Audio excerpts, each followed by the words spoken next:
Okay, now I know why Reese Witherspoon and Ashton Kutcher were being so awkward on the red carpet.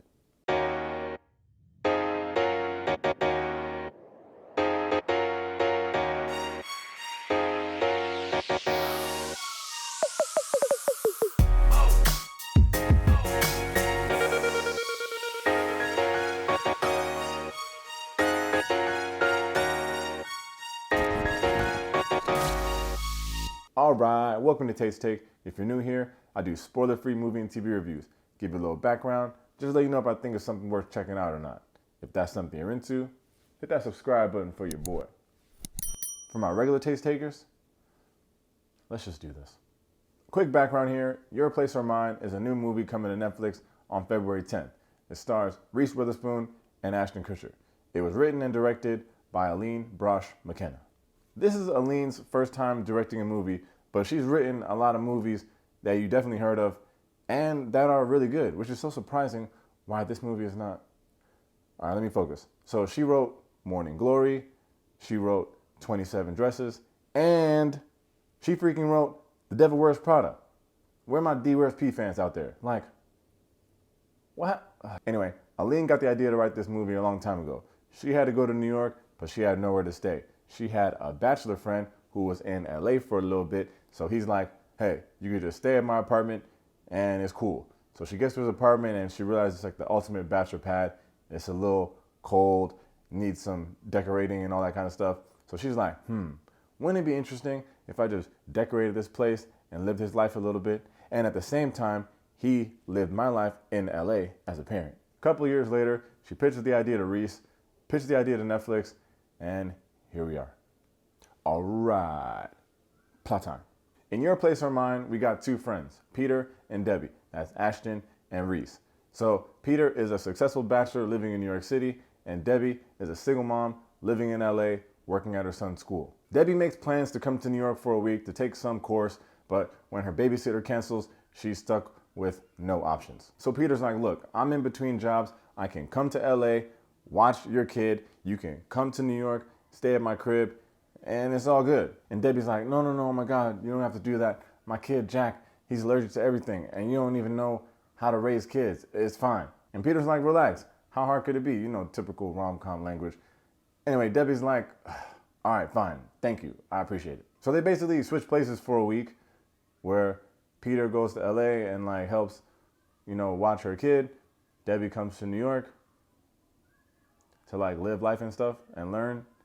And that's the plot. So what's my take? This is one of the worst movies I've seen in a while.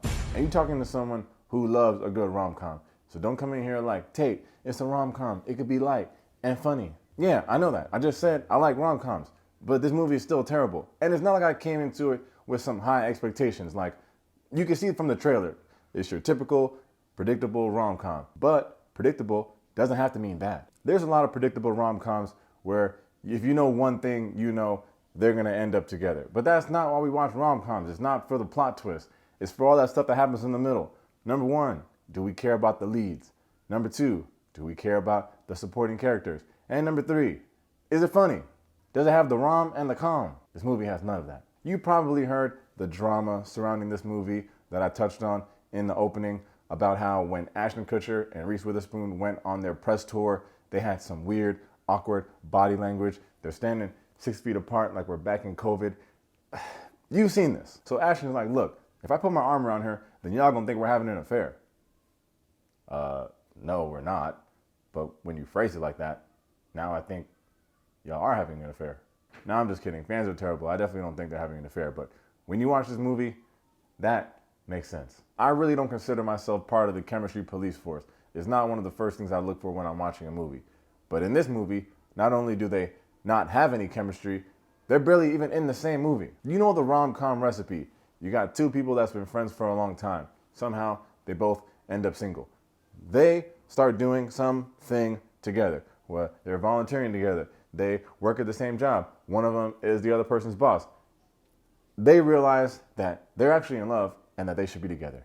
And in the end, they're together. In this movie, since they're switching cities, they're quite literally on opposite ends of the country for the whole movie.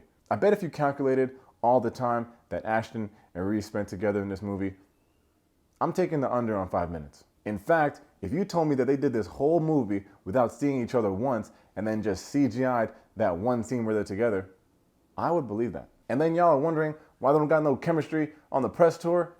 They just meet each other for the first time. I think the movie wants to show how technology can bring us together. It starts off in 2003 where they became friends. So then when you fast forward to 2023, technology has changed. You got text, FaceTime, calls, all that stuff.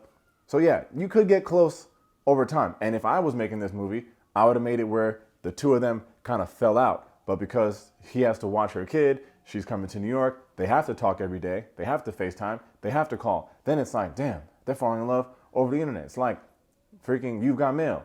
But no, the movie already messes it up because they said that for 20 years that they've been friends, they talk every day. What the hell? Why would you waste that? Anyway, that's the first rom-com element failed. The leads. Do we care? No, we don't care, and they have no chemistry. Number two, what's the second theme for rom-com success? It's the supporting cast. And here they fail that too. Maybe the best part of this supporting cast is Alicia, played by Tig Notaro. She's like Debbie's friend who also knows Peter. I guess they went to school together. She's probably the best supporting character, but still, Steve Zahn, the legend, is in this movie, but playing another random, pointless role where he's like Debbie's friend in LA who kind of lives in her yard. Debbie's kid, Jack, and like, I'm not going to be dissing kids. That's not what we do here at Taste Take. But in the movie, she wants to cancel her New York trip because she can't find a babysitter. This kid is 13. He's probably got chest hair. Like, why not just write the kid to be a little younger, like 10 years old?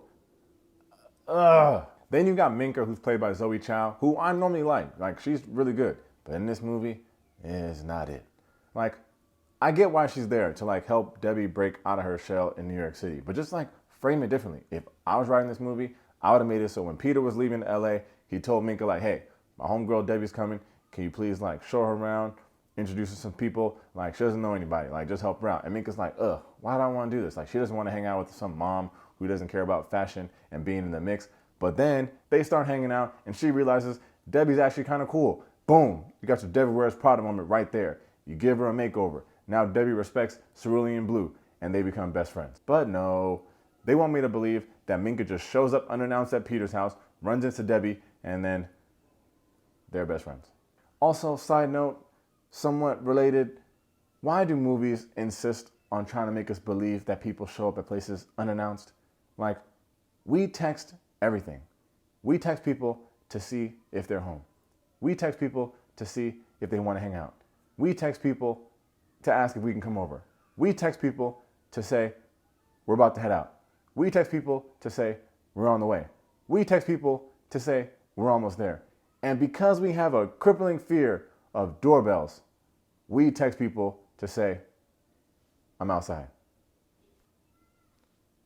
What was I talking about? Oh yeah, the supporting cast. Then there's Theo. He's Debbie's New York City love interest. And I get that she needs this. But a famous author that she just happened to read all of his stuff and he instantly falls in love with her. I just didn't need it. Like, you need someone there, and we like Jesse Williams, of course, but is he the right guy for this?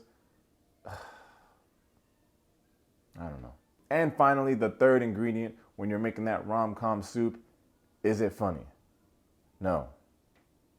No, it is not. And I don't even think they tried. They're just going for this whole fish out of water thing, which is done all the time, but it's because it's good. Like, people love to see people outside their element, and that's how comedy is made. But then you send Debbie to New York, and it's like this big city of lights.